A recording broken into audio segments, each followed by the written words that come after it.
5, 4, 3, 2, 1, Manchester United have 0. reached the promised land. Good morning, everybody. How are we doing? A little bit early, actually on time. Well, technically, different time today, but I'm not 3 minutes late, fashionably late, like the bride. Am I the bride? Don't really know. But look, we're going to talk about the fixtures that are being released today. They are being released in T-minus 5 minutes time. Who will Erik ten Hag get in his first game in the Premier League as Manchester United manager? When do we play Liverpool away? When's the Manchester derby? What are the games that are going to be around the Europa League ties when we're going to be playing 3 games a week? We'll run through it all. It's all going to be released. How are you all doing this morning? I know you're all a bit pissed off and frustrated about the transfers. Throughout the show, look, normally we're live at 9:30 every morning. What I do is I run through all the latest transfer news with you. Today, it's going to be focused on the Premier League, focused on the fixtures and focused on next season. But at the same time, throughout the show, I'm going to be taking a look at all the latest transfer news. We're going to talk about Antony. We're going to talk about Jurrien Timber, Frankie de Jong, James Garner, Dean Henderson, Andreas Pereira. Lots and lots is going to be going on this morning, and we're going to run through all the fixtures. James, first time this man is early. Technically, well, yeah, I suppose you can do that. Who do you want as the first fixture? There's been leaks coming out that it might be Brighton. I mean, if you remember, every single season, there's some sort of leak. But the leaks are wrong 9 out of 10 times. But let's find out, eh? Where are you watching from? I'll try and give you some shout-outs throughout the entire stream. Good morning to you, Michael, from Dublin. Ola Sula saying it's good to know you can be early. I can be early. Don't worry about that. I just keep you waiting.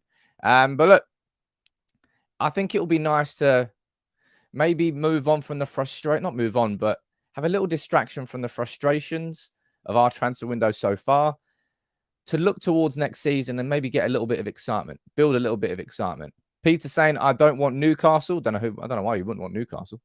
Actually, no, I have no idea who Newcastle are going to have this season. They're probably going to have a cracking team, aren't they? Love the polo, says Sigmund. Let me know where it's from. I'll try and drop you a DM. But look, I'm excited, man. Paul, are you watching from Belfast? Good morning to you, Bruce. What are the members we've got down here? As always, we've got Matt. Good morning to you, Matt. Jigger, I can see you there, sir. Peter, Pushbinder, Ray, Sig, lots and lots of you joining in. Good morning to all of you. Apologies if you are not used to joining in early and you've missed the start of the stream. It is what it is. The Premier League fixtures are getting released at 9 a.m. I'm looking forward to it, man. Of course, I'm looking forward to next season. Of course, I've got frustrations about what's happened so far in the transfer window. And as I said, like I do every morning, we will speak about all the transfer news. So don't worry about that. You don't have to spam about that in the comments. I will get onto that as the show goes on. But the fixtures are a minute away from being released? I don't really care. I'll be honest, I don't really care who we've got the first game of the season. I think in an ideal world, what you probably look at is a semi, like an eased way in to the games. So you don't really want Ten Hag to be facing Liverpool, City or Chelsea away in the first 6 fixtures, something like that. At home, might be a different ball game altogether. Then you've got the games in the Europa League. This is something that's worth considering. Here are the group stage games. So we've got 8th, 15th of September, 6th and 13th of October, and 7th, 27th. So we're going to be playing 3 games a week in those weeks. It'll be interesting to see what fixtures we've got in and around those as well. Richie, I can see you down there joining as a member, my friend. Where are you there? Nice to see you there. Where are you watching from, Rich? I'll try and give you a shout out, sir. Playing Swansea. I don't think we're playing Swansea, given that, they're not in the Premier League. But Peter, you're saying it's a good distraction from the transfer window. I kind of think so as well. But look, the fixtures are going to be out in 1 minute's time, and I will bring them on screen for you as and when they happen. I'm looking forward to it. As I said, ultimately, it doesn't matter. The majority of the games, it doesn't matter, but momentum can be built and lost according to what your fixtures are. What's our running going to be? What's our first 5 games going to be? What's our games going to be around the festive period? Around the World Cup. That's something to really consider, right? The fixtures around the World Cup. I don't really know. I think the first game of the World Cup is what is it?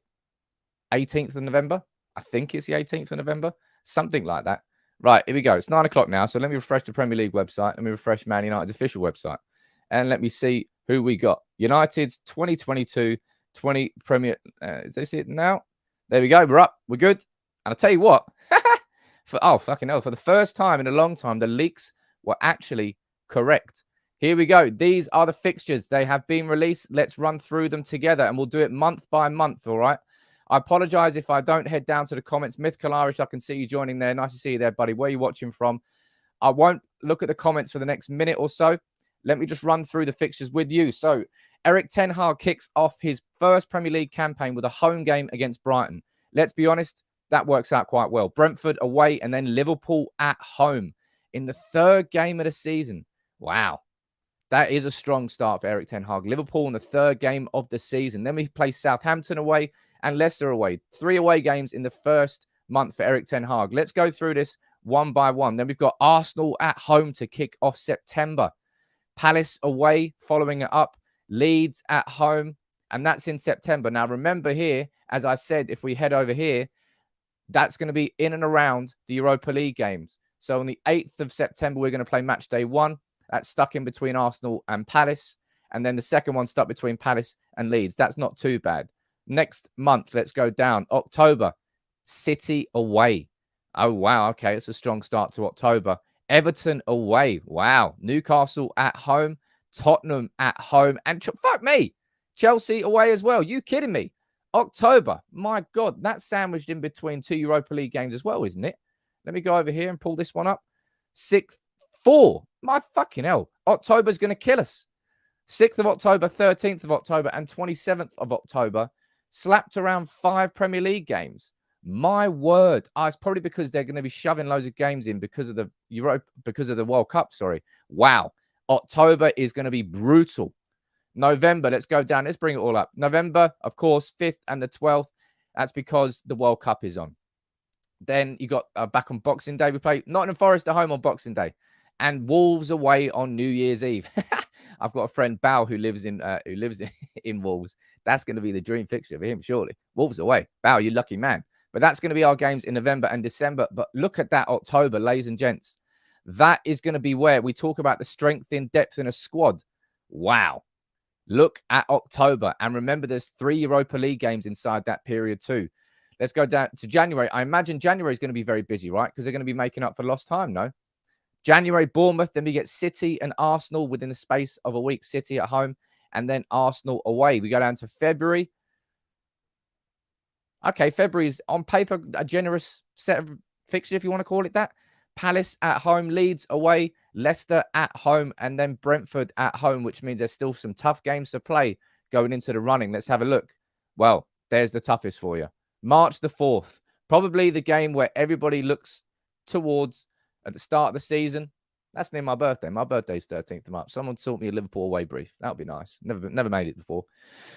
Liverpool away on March the 4th. That's the big one, right? That's the big one. And then we go down to April. What's the running looking like? Oh, geez, man. The running, yes, because they've had to slam the fixtures in. April's going to be crazy. Newcastle away, Everton at home, Forest away, Chelsea at home, Spurs away. Both games within the space of 3 days. No doubt, by the way, no doubt that these are all going to be changed because of TV, all right? The games won't exactly happen on these days. They may be switched a day before or a day after, according to what TV wants to do. But April, another busy month. And May, it's also going to be busy. And the season finishes later, I do believe. So let me have a look down here. 4 games in May. West Ham, Wolves, Bournemouth, and Fulham.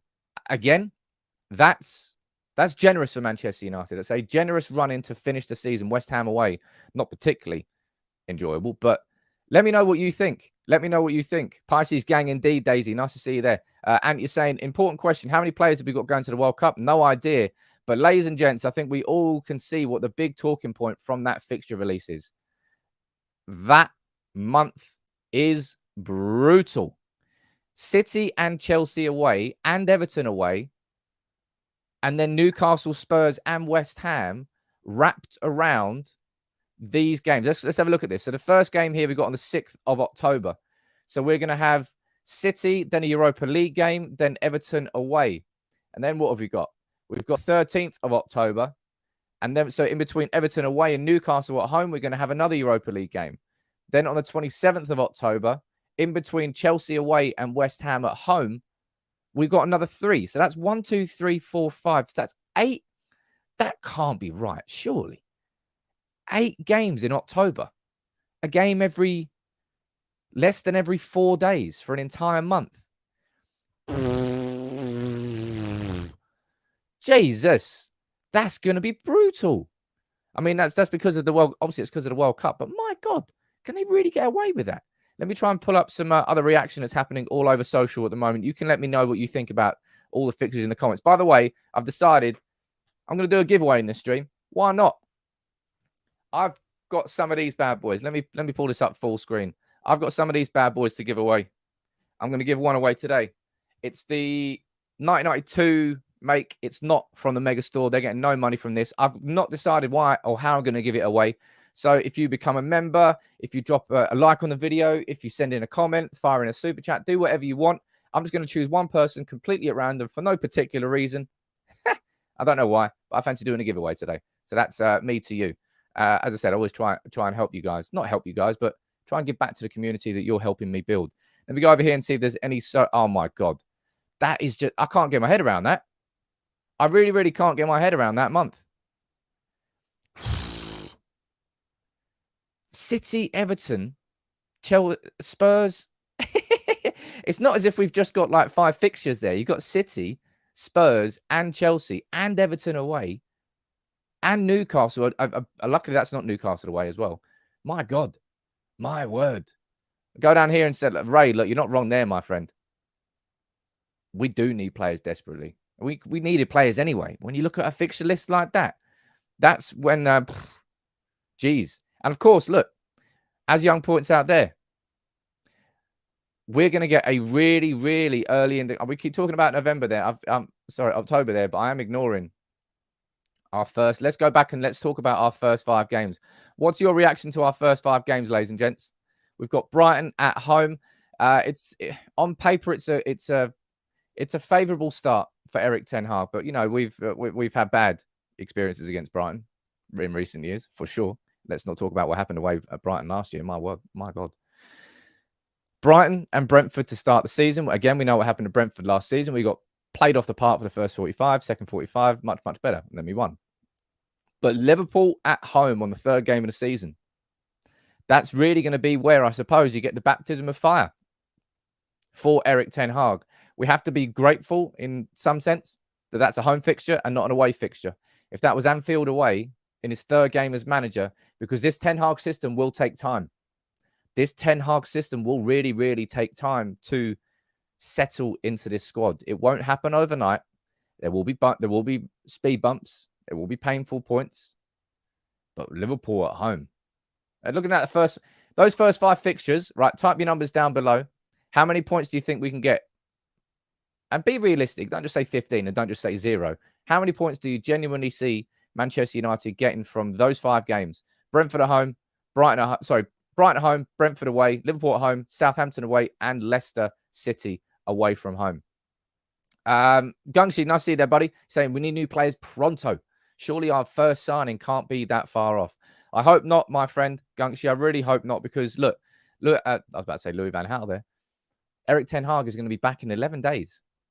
Back in 11 days to start preseason with no new signings and no players who have been sold either. Players who have left, yes, their contracts have expired, but nothing, no real movement in terms of things that actually had to be done rather than things that were happening naturally.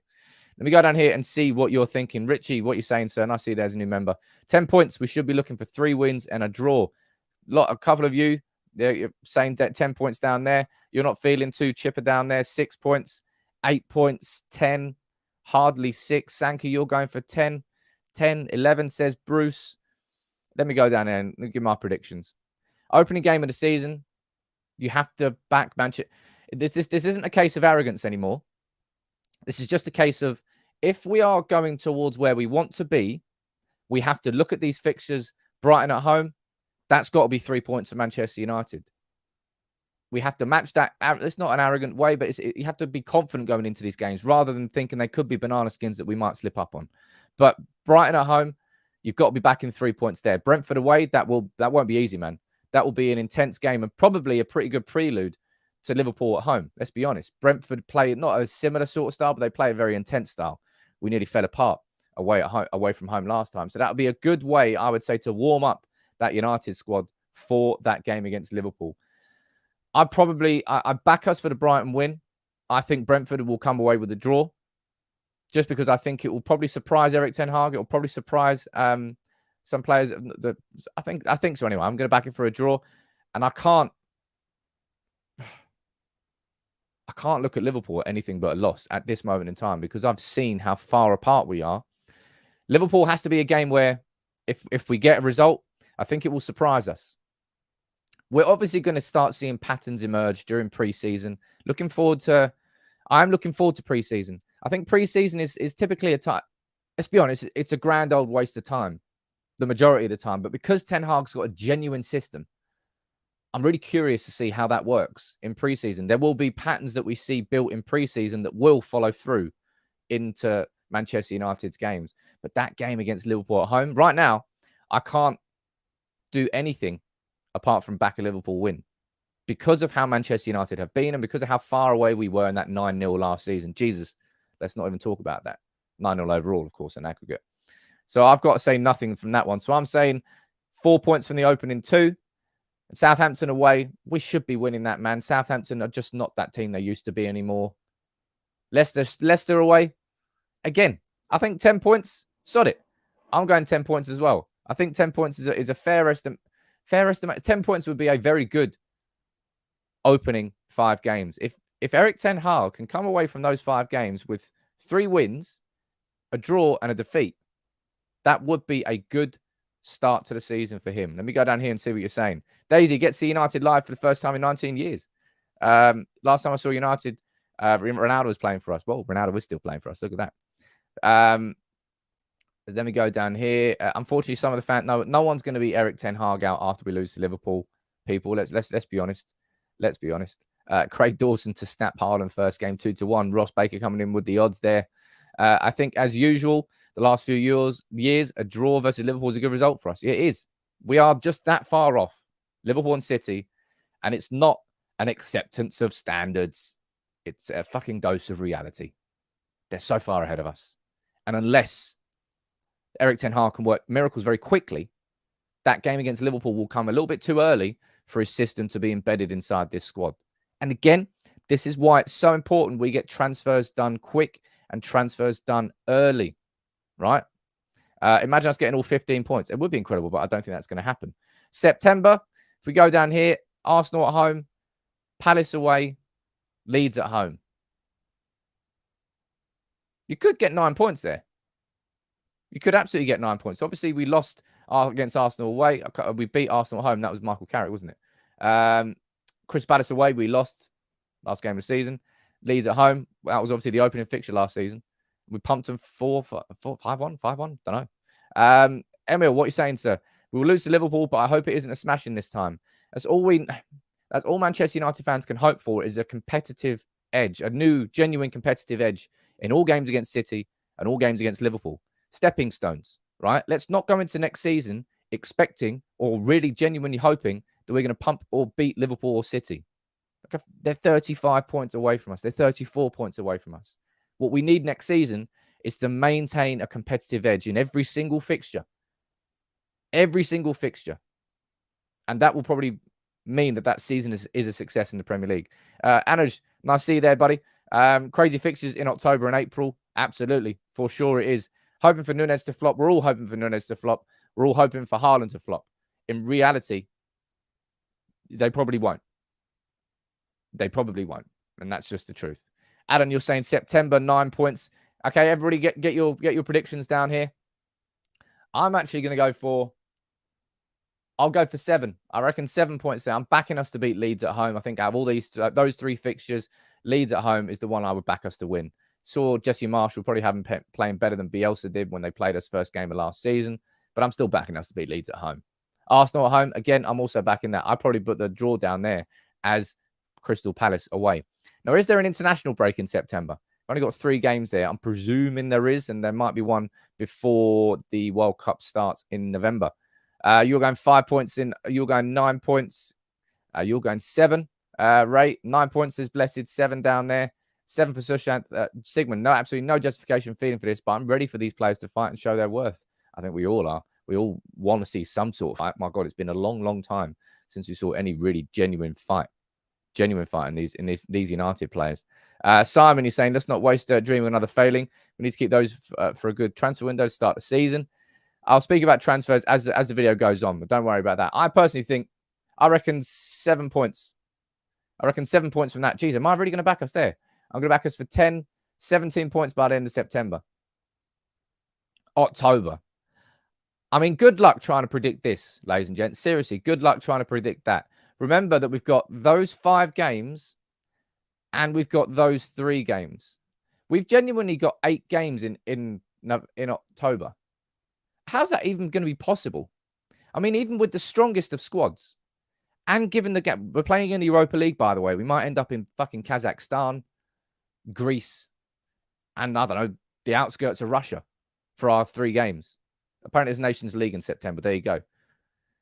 8 games in October. Honestly, there's 5 games there. No, 6 games. What? 1, 2, 3, 4, 5. I can't even fucking count. There's 9 games. 1, 2. There's so many games there. I can't count properly. 1, 2, 3, 4, 5. There's 9 games. That's mad. How? There's 9 games in October. There's 6 in the Premier League, a total of 18 points max. How many do you think United are going to get from that? We've got City away, Everton away, Chelsea away. They're 3 of the toughest away games of the season. Goodison Park's always been a bogey ground for us. Has been for a long, long time. City away, don't have to tell you about that. Chelsea away, apart from the fact that Solskjaer made that his playground. But 9 games. Couple of super chats flying in here. Let me read those out before I quickly move on. Look, you're saying this season for me is just about a clear system of playing consistency. Hopefully our squad is big enough to handle the congested schedule. You spot on there. Look, for me, that's what, as I said, competitive edge. Every single Premier League game week, I want to go in that and come on here in a match reaction and say, look, United might not have had enough in that game, but look, we still saw the patterns. We still saw the fight. Rather than coming on going, what the fuck was that? I don't want to do that at any point this season, either against Bournemouth or City. Every single game, we need that competitive edge. Joseph, I'm not sure trimming the squad too far will be advisable based on the condensed fixture list unless we start buying new players straight away. We were always going to be releasing those, 5 players? I still think that we should be releasing some more players. And then those gaps should be bolstered by academy players and new signings. It's not as if we didn't know we needed new signings, but going and seeing that, if we don't make new signings, the season we could find ourselves like 10, 11, 12 points off top, probably more than that by the end of October if we don't go well. October, fans' patience will be tested, Vicky. Yeah, you're not wrong there. MAH, you're saying 10 points. Scott, you're saying this is the season that youngsters break through. I think so as well. 9 points in October. So a maximum of 18 points. You're going 9 points. 7 to 8 points. 12 points minimum. Jeez, Divesh is drinking early morning. 8 points. Joey, you're saying 10. You're going 15. Let me go and run through my predictions. Let's have a look. City away. Again, sorry, United, but I can't predict anything but a loss unless I'm very surprised. Best result we can hope for there is a draw. Let's be completely honest. Again, not an acceptance of standards. It's a dose of reality. That's where City are. That's where United are. That's the gap that has to change. You have to shift. The shift has to happen. Everton away. I mean, they were shit this season. You would imagine they're going to be better next season under Lampard. They're probably going to go for a draw there. Newcastle at home. Again, it's easier just to look at United and just expect more at home. In reality, over the last few years, certainly under Solskjaer, we were better away from home. I hope Eric Ten Hag changes that. The Old Trafford, because if it will make such a big difference to Eric Ten Hag this season if Old Trafford can become a place where teams don't particularly want to come anymore. Hasn't been like that for years. But looking at Newcastle at home, yes, Newcastle are going to have a fantastic team compared to what they had last year. But you've got to back United for the 3 points there. Spurs at home, I've got no idea what to predict there. Spurs, as they showed with their game away at Anfield, as I showed all season, they're going to be a decent team. Fuck, that's hard. You've got to go for a draw there. Chelsea away. Sod it, we're beating Chelsea away. How about that? Heard it here first. West Ham at home. Again, you got, my God, that is such a stupid month. It's not as if you've got like a City game wrapped around Bournemouth and Forest. You've got City, Everton, a new Newcastle team, which will be spending big this summer, a new Spurs team, which are investing for Antonio Conte, a Chelsea team who are no doubt going to spend big when the money comes in, and a West Ham team who have been incredible over the last couple of years. I've got to back us, unfortunately, to lose to City, a draw Everton, beat Newcastle, that's 4 points, 5 points a draw there, 8 points. I'm going for 11 points. There you go. I've got my points total. 11 points.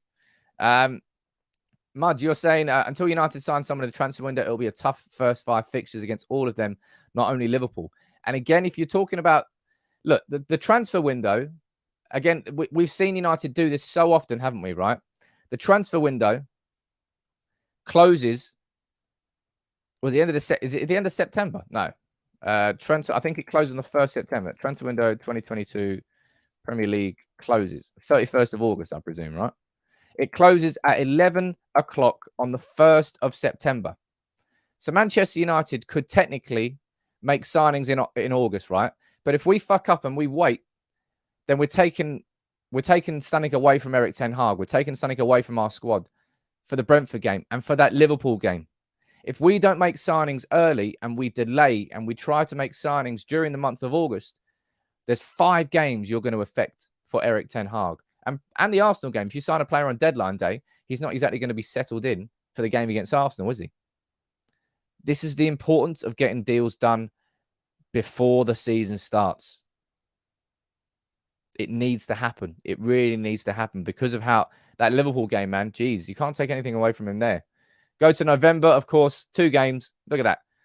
Crazy. The fixture period is normally when it's mad, but this season is when it's all quiet on the Western Front. No games between the 12th of November and the 26th of December because of the World Cup. I think the World Cup finishes on the 18th of December, if I'm correct. Then 8 days later, play Nottingham Forest at home, then Wolves away. Decent enough. That's friendly enough to United. But Jesus Christ, that's not. I'll tell you what, look, as I said, this is going to be a normal show soon. I'm going to continue running through the fixtures for a little bit more. I'm enjoying the engagement. But I've got lots of transfer news that we will be speaking about. So make sure you don't leave. And as I said, I'm going to be just choosing one random person. I've no idea why or who, but I'm going to choose somebody to give that away to by the end of the stream. Let's go back to the Premier League fixtures. Let's pull them up again. After the World Cup. Oh, dear. Sorry about that. Pull them up full screen. After the World Cup, Bournemouth, City and Arsenal in January. 3 points against Bournemouth. Anything else, that's a failure. You got to hope for a draw against City and hope to win against Arsenal, but I reckon 5 points there. I reckon 5 points. February, you've got to have 3 points. You got to hope for 3 points, but Leeds will probably have a bit more about themselves. Let's go for a draw there. And again, I'm going 10 points there. Jeez, I am really hopeful. When you say these things and you come here and you go, it just makes you realize, wow, the expectations you have going into the season. Almost, you're looking at that and you're going, Palace at home, Leeds away, Leicester at home, Brentford at home. On paper, it's so easy to say 10 points there. In reality, when February comes around and we've got injuries to Bruno and injuries to Varane, and I don't know, we've got a new debutant playing, then maybe it's going to be far more difficult. But yeah, Ross Baker, you're right. Over the last couple of seasons, it has been a fucking 3 points. We've got to make sure that we get that 3 points against Leeds. That's what I think so anyway. March, Liverpool away. Oh, that game last season, man. Both games against Liverpool last season. Isn't it amazing how the brain's just got this ability to just park bad memories for you? It's like your brain protects you. Because I can remember, now that I'm talking about it, I can remember the 5-0 at Old Trafford, the Salah hat-trick, and I can remember the 4-0 at Liverpool away. It's been like just going to the slaughter. Well, you know what's coming. There's just this sense of inevitability, Mr. Anderson, that takes over every time you go to Anfield in the last few years. Hopefully that won't happen here. Mark, you're going 9 points in March. He's feeling chipper this morning, isn't he? Daisy saying you're worried about injuries with the World Cup. Hey, look, you're not wrong there. We all are. I can see the word traumatized and the word Liverpool next to each other. Here's a random one, Sam. Do you wish that United threw back? That is a random one. Zaha. Zaha was really unfortunate that Fergie left. Van Persie was unfortunate that Fergie left. Nick Powell was probably unfortunate that Fergie left as well. There's a few signings, Kagawa as well. A few signings towards the end of Fergie's reign that were just, it's unfortunate. Bad timing. Is what it is. Geez, remember Pogba limping off against... Oh, that was a... I don't want to talk about Pogba. I just can't be asked. Newcastle, I mean, that's not an easy month either. You're probably going to be playing Nottingham Forest away when they're down in a relegation scrap, realistically. Newcastle away, never particularly easy, but you don't know how they're going to be, I suppose. That's quite a tough. I mean, that's 6 fucking fixtures. I've no idea what to expect. The World Cup has really caused some chaos here. 2 months with 6 fixtures in.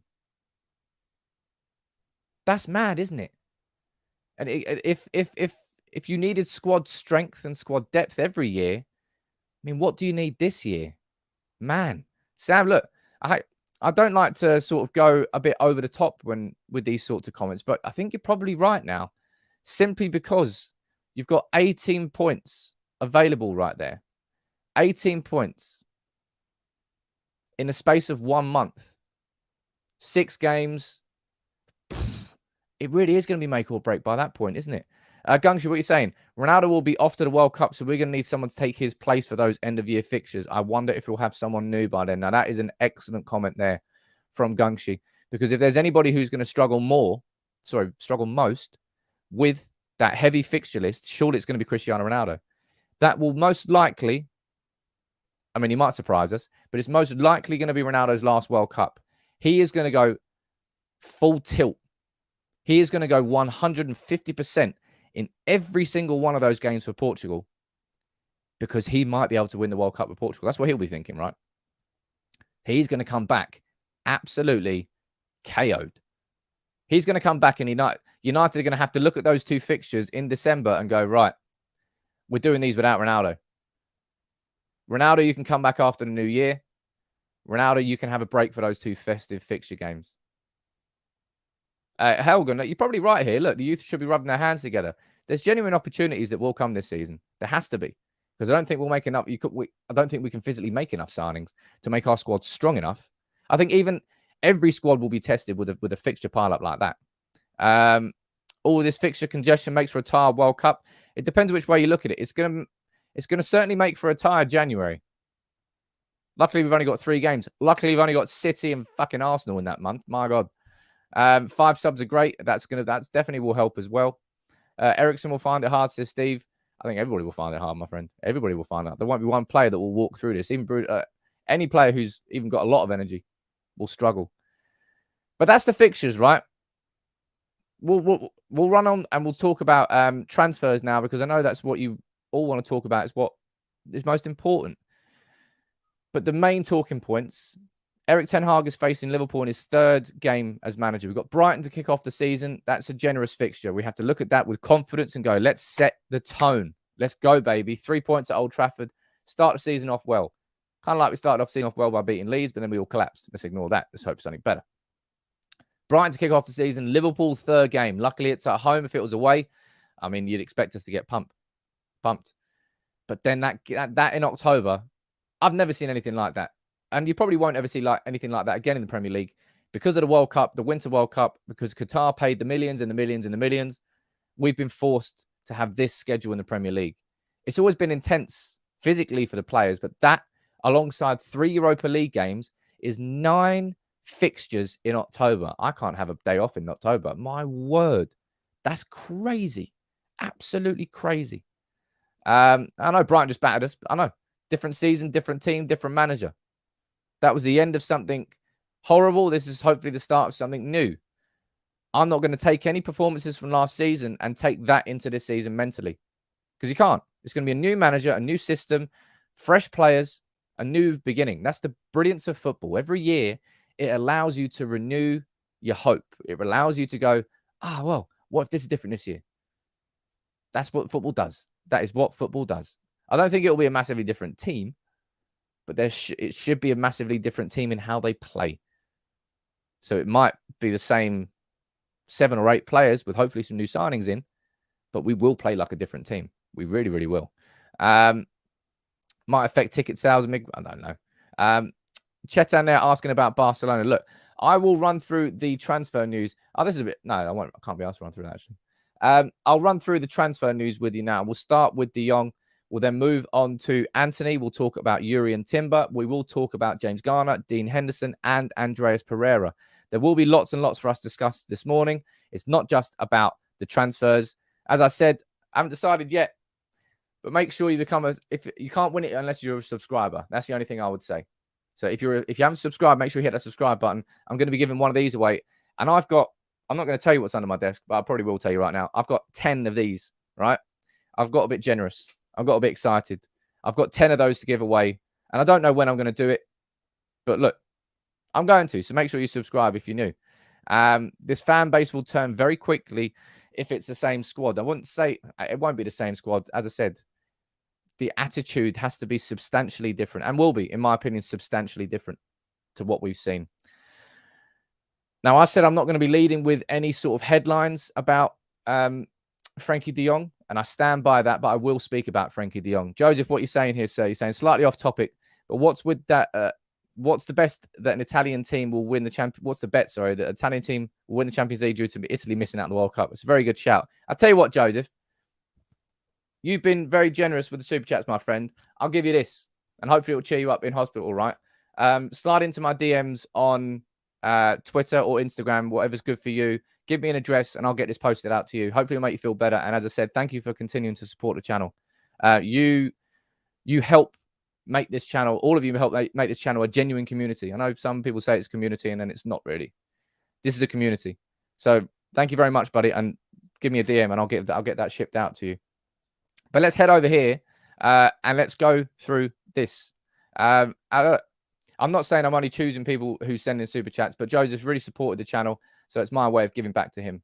I've given lots away, just like I gave 250 quid away to someone who doesn't give a super chat in.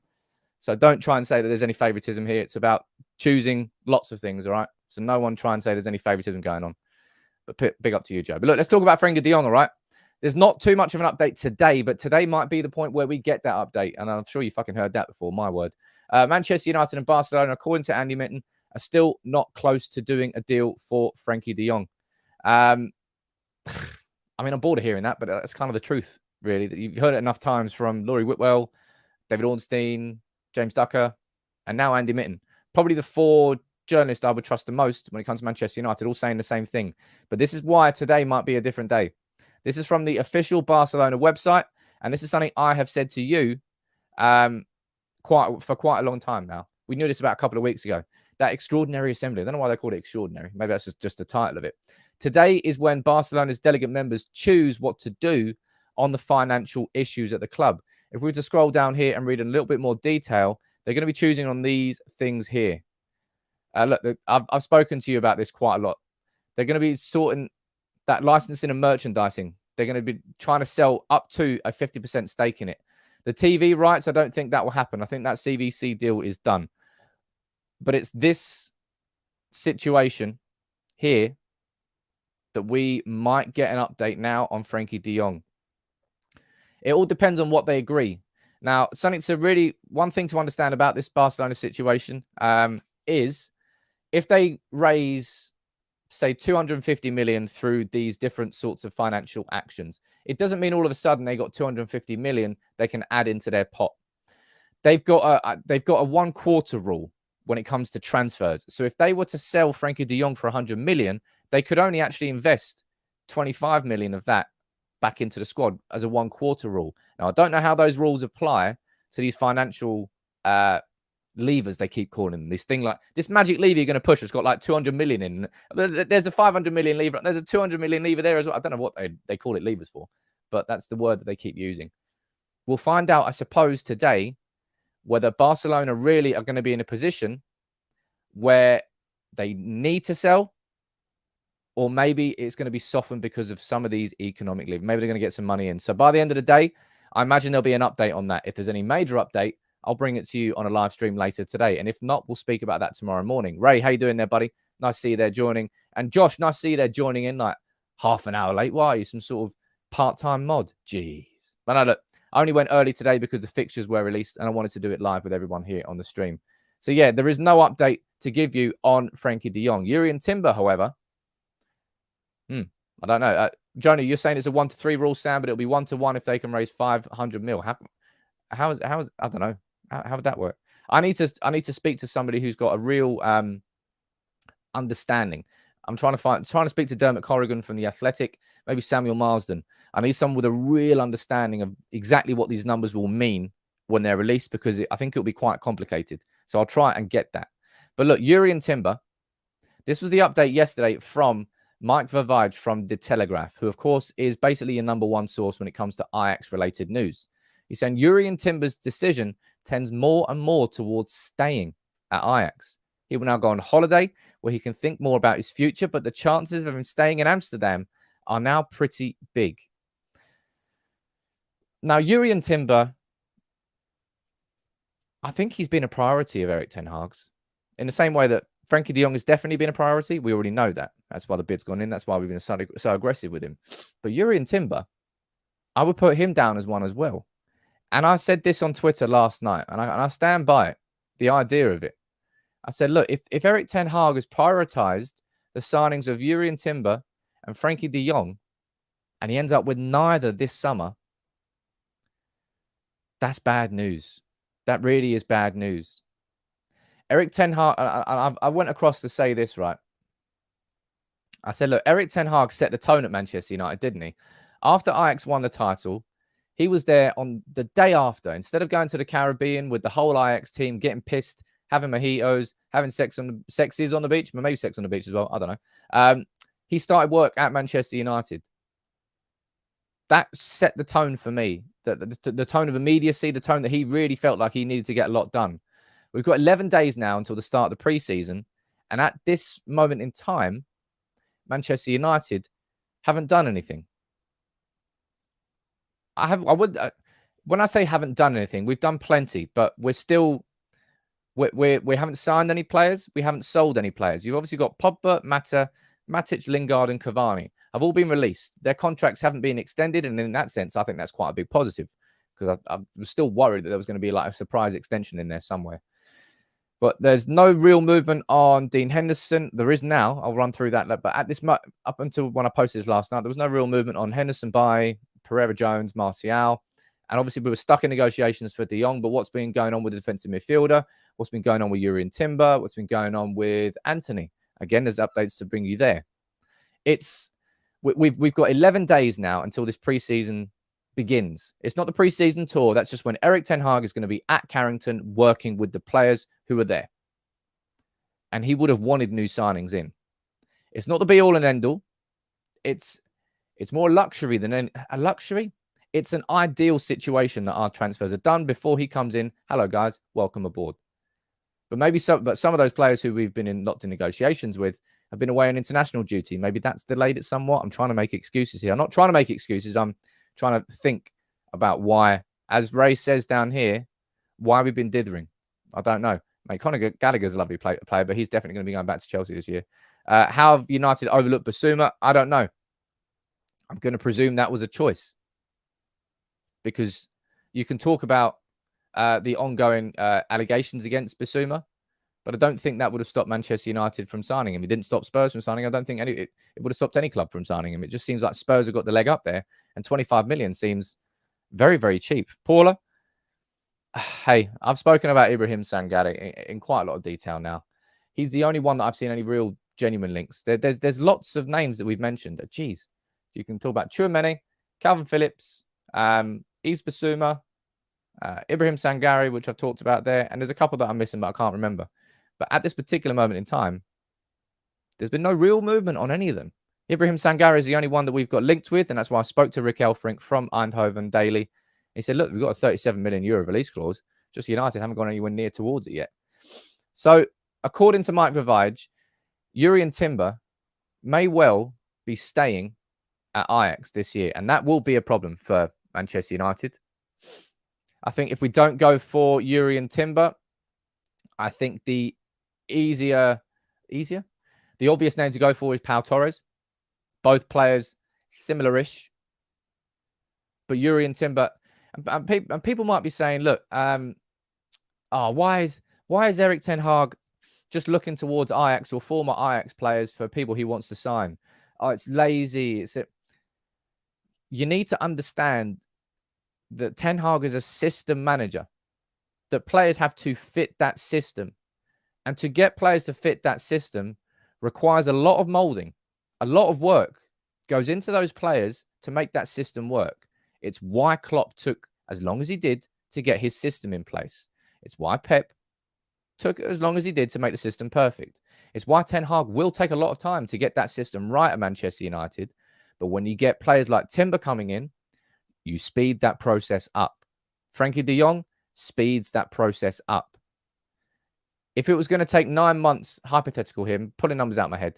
If it was going to take 9 months for the Ten Hag system to get embedded at Manchester United, I think that 9 months gets reduced when you sign players like Timber and you sign players like Frankie de Jong, because the system will be easier to implement. Go over here and say, Matt, look, maybe you overestimated Erik Ten Hag's pull. Jurrien Timber's only 20 years old, man. I can understand if at this particular transfer window he decides to stay at Ajax just for another season. He's still only 20 years old. He's not at that point in his career. Frankie de Jong is a different conversation, and the only pull that we've got is when the pull from Barcelona is softened. If we're having like a tug of war with Barcelona, with Frankie de Jong in the middle, Barcelona are slowly reducing their grip, like Squid Game. I don't think there's going to be any deaths this time. Hope not, anyway. That's where we're at. And as I said, that will change probably over the next 48 hours. We will know exactly where we stand with Frankie de Jong. And maybe that will allow us to go more aggressively with other signings. But Jurrien Timber, according to Mike Vavage, is going to be closer to staying than leaving. Now, Steve, I've seen you in the comments here this morning. You're obviously not particularly happy chapping, mate. Been really going at Ten Hag. I'll answer this one. What are you saying? Klopp didn't buy former Dortmund players. Neither did Conte, neither did Pep buy former Barca players because they have broader knowledge of players. I mean, I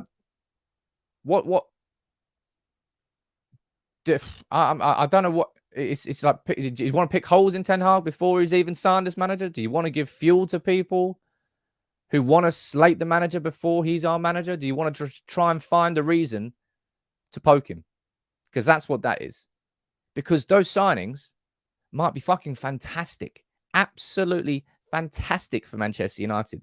Would you still have that opinion? Oh, he's just lazy. Oh, he's just looking at former Ajax players. Conte's literally just signed Perisic. It's odd. As I said, this is if you want to try and find reasons to have a go at Ten Hag, him looking at former players isn't one of them, in my opinion. You might disagree with that. But when it comes to former players, here you go, Steve. You'll be happy with this one.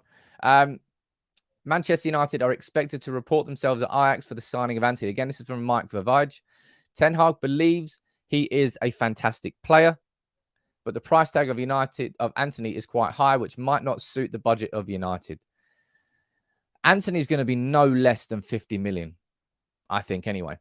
No less than 50 million. And again, Steve, you won't be happy with this because he's a former Ajax player, but you can see the obvious talents of him. And when you're comparing, I don't know, Dortmund, when you're comparing City and the infrastructures that those clubs have, Ajax don't have that infrastructure. Ajax always buy from within. Sorry, not buy from. They always train up their youngsters, and they typically don't particularly spend more than 20, 25 million on an individual. That's the way they operate. So they have to get talented youngsters and bring them up. I don't have a proper scouting. Well, I don't particularly think we've got a proper scouting system either. Antony is one that concerns me. I'll be completely honest. It's one that concerns me. I think on paper, yeah, I can see why we would bring Antony in. Because we need someone better in attack on that right wing, no doubt. I feel someone like Nkunku would offer more overall to what we need, especially when you're talking about those fixtures we've got coming up there. Look, let's head back to this. Let's not forget, we've got that coming up in October. We need somebody to supplement Cristiano Ronaldo. We've got 9 goddamn games. He won't play in the Europa League. Cool. But that's a game. There's a week's break there, 4 days there, 3 days there. It's a lot for Ronaldo to do just before he goes to the World Cup. And Antony is somebody who comes in and improves our options on the right wing. Absolutely does. But if we're going to be spending, you're looking at probably, what do you think Ajax will ask for Antony? You let me know that in the comments. How much do you think they'll actually ask for him? I think you're probably looking in the region of 50 to 60 million because they know they can get a good price out of United, and they know that for sure. But if we're going to be spending 50 to 60 million, I would much rather we spent 60 to 70, 75 million on Christopher Nkunku. And that's a personal preference. Just in terms of their qualities overall and the gaps I think we will have in this squad and the strength in depth I believe that we need. Ricky, you're saying 60. Simon, so are you. 50, 60, 72, says Vidash. 45. I mean, you wish, Baz. There's no way we're going to get him there. I know he can play across the whole front line, but he does typically play on the right wing. He really does. That really is his position. And he can play on the left, and there is versatility there, but not compared to Nkunku, not compared to playing centrally. And we need somebody there to play centrally. He cost a lot of money, man. He would cost a lot of money. And I don't know. I'm looking at the idea of Frankie de Jong. I'm looking at the idea of Jurrien Timber, the idea of a central defensive midfielder that's far more important to Manchester United than someone like Antony on the right wing. It's about sorting that spine. Everything through the middle needs strengthening.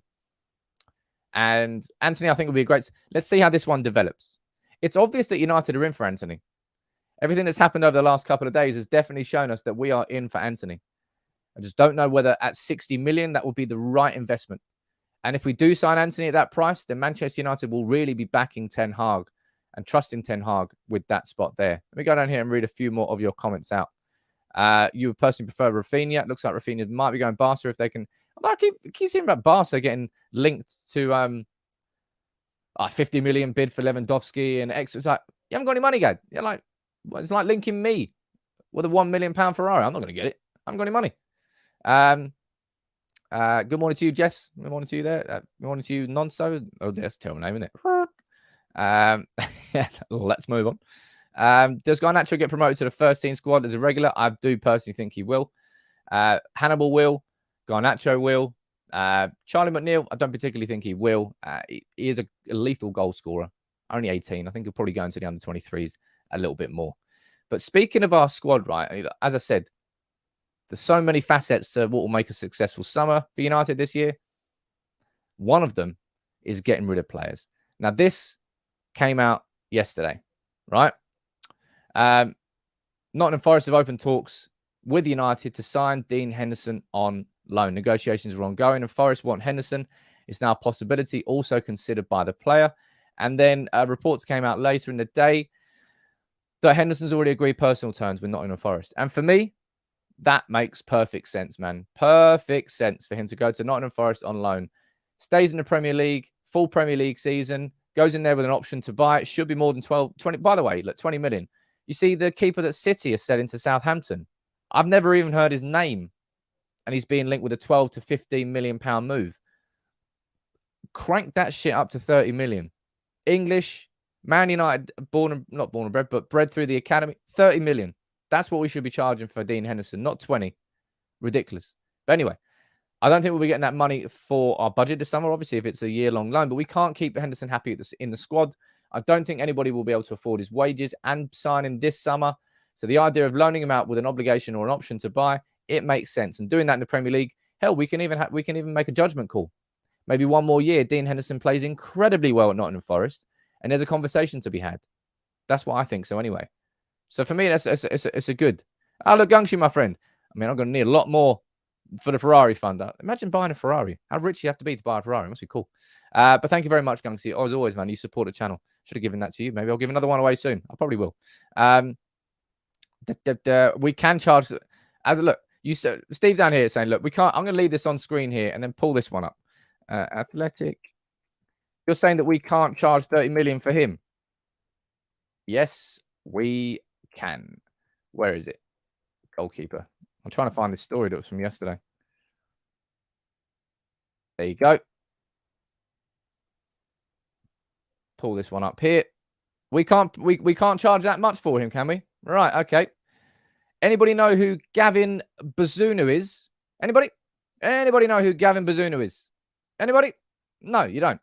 Southampton have completed a deal to sign Gavin Bazunu, which is a deal worth £12 million that could rise to 15 million. And you're telling me we can't get more than 20 million for Dean Henderson, who has played in the Premier League, who is an established goalkeeper? Come on. Gavin Bazunu, For 12 million. You're telling me we can't get more than 20? Pfft, give over. On loan at Pompey last year. There you go. He's Ireland's number one. Sorry, Gavin. But if City can get 12, 15 million for him, you're telling me we can't get more than 20 million? Give over. Give over. Man United, that's a big facet of Manchester United improving as a football club, getting better money for players we're selling. It's a big reason City can always reinvest. They just got 15 million for him. They're probably going to get... City might get like 150, 200 million this summer from sales. Sterling, Gabriel Jesus, Gavin Bazunu. Great name, by the way. Gavin Bazunu. Absolutely fantastic name. Over 100 million plus they're going to be getting from sales, which they can then reinvest. We've got to do it. We know what we've got to do. Buy Henderson, Pereira, Jones, Martial. We've got to get some money in, man. Crowthorne, I see they're joining us. I think you've already been here before, but let me know where you're watching from. I apologise to all Ireland fans. Apparently he's Ireland's goalkeeper. Who knew?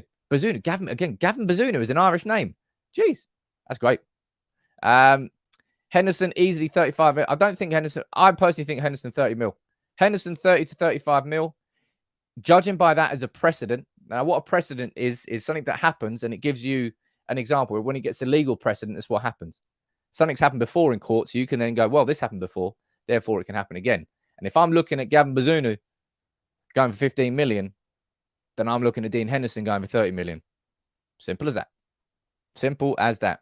Interesting thing about that, Dean Henderson going on loan for a season to Nottingham Forest might implicate what goes on with James Garner, because I think Premier League clubs can make 2 full loans per season, and no doubt Nottingham Forest need to do that.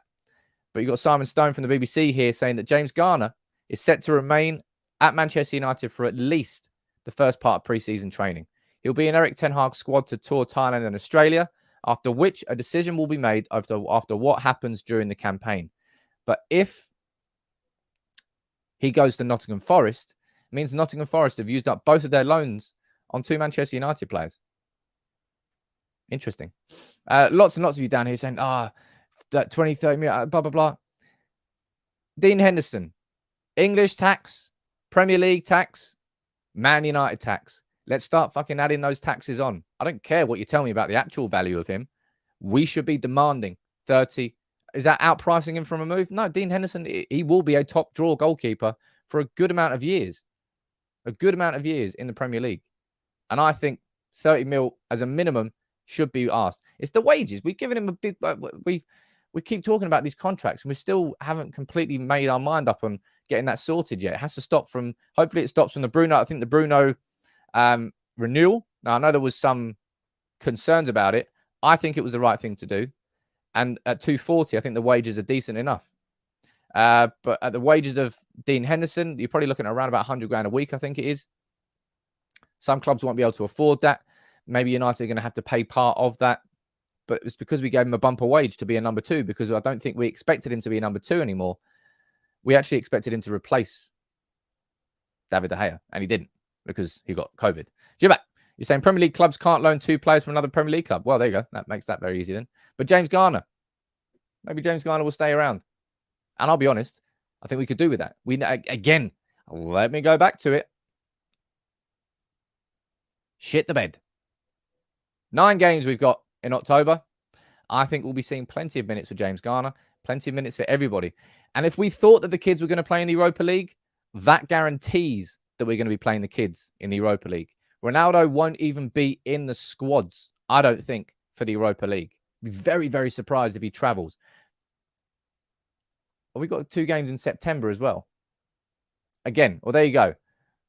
8th and 15th, what we got here? So we've got 5 games in September, 8th and 15th, which means if Manchester United can go through September and win those first two games in the Europa League, it will give us a little bit of breathing space for that mad October, and an opportunity to see Manchester United just use the kids really in October.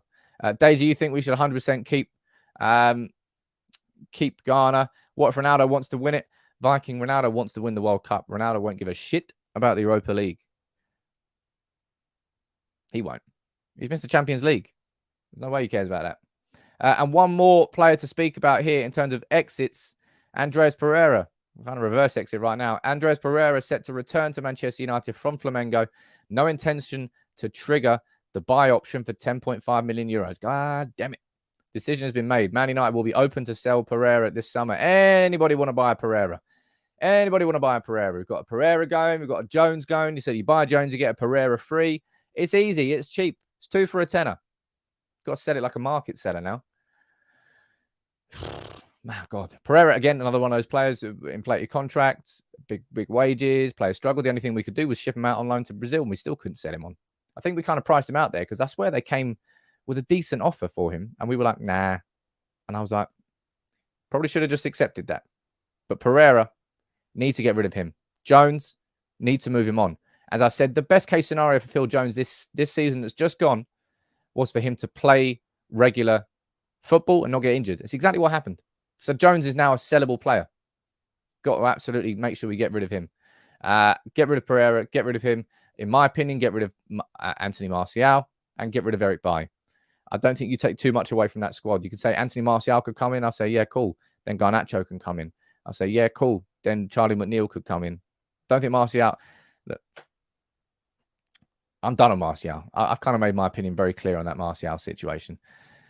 He might come back in and he might be an okay player, and then I'll have to sort of re-engage my relationship as a fan with Martial. Not that sort of relationship, of course.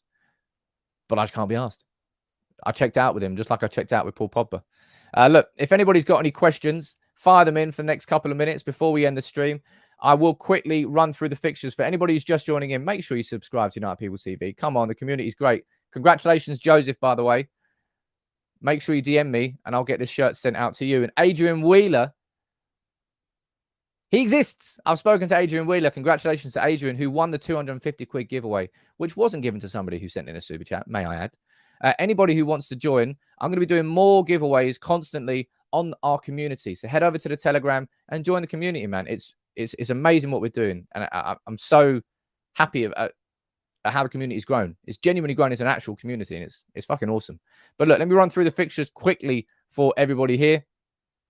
If you're just joining in, we start off with Brighton, then we play Liverpool on the third game. That'll be interesting to see how Erik ten Hag gets on with that. September with Arsenal, Palace and Leeds before, you know how sometimes they say, oh, that'll be a deal breaker, or, you know, that'll define our season. October really will define the season for Manchester United this season. 6 games, 9 games in total with the Europa League games. It's crazy. By the end of October, we really will know what is going on. November, Aston Villa and Fulham. And then December, Nottingham Forest and Wolves. And we all know why that is. It's because the World Cup is there. And, well, there's no games to play. So that means that that's why October's so crazy. And that's why it gets a bit crazy towards April as well. January, Bournemouth, City and Arsenal, not very good. Let's be honest. Well, not City anyway. February, that's got to be a month where United dominate.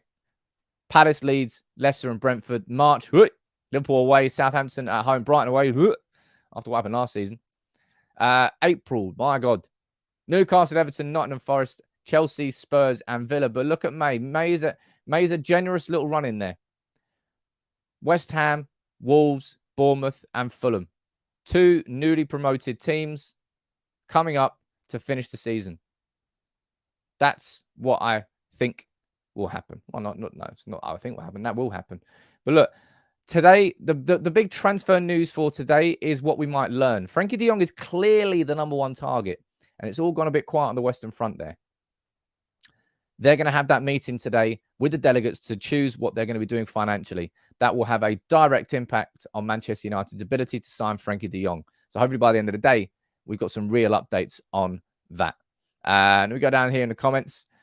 Richie, love the content. Glad to remember. Nice to have you on board there, man. Hopefully we're here today about Barca not bringing in wads of cash. Yeah, by the end of the day, we'll sign Frenkie de Jong. We'll get a fee agreed for Yuri and Timber. We'll even put Anthony in the back of the net. Why not? All by the end of the day. United season could be over by October. I mean, it might. I don't think it's an over-exaggeration to say, probably is an over-exaggeration to say the season will be over by the end of October, but if we don't navigate that period correctly with so many fixtures, we're just going to be chasing the tails of top 4 by the end of October. Jeez. That's what I think so anyway.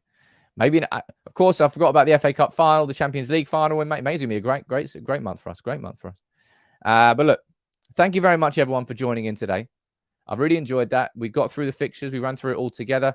As I said, congratulations to Joseph for winning this. I've got lots of these to give away on the channel. I've got 10 sitting under my desk. I've been generous because I like giving back to the community. But Joseph, congratulations to you. Make sure you slide into my DMs, mate, and I'll get that sent out to you. Thank you, everybody else who joined in. Liverpool in the third game. Tough, but Brighton to open the season. Yes, please. Let's see what goes on apart from October. I'm already not looking forward to October. And I don't even know who've even got the squad yet, let alone the injuries. But look, thank you very much for joining in, everyone. I will have a video out by lunchtime today. I think I might do something on an overall feeling I've got about Ten Hag and the Glazers and Man United, but I'm not quite sure yet. But you'll find out at lunchtime. Take it easy, everyone. Have a good day.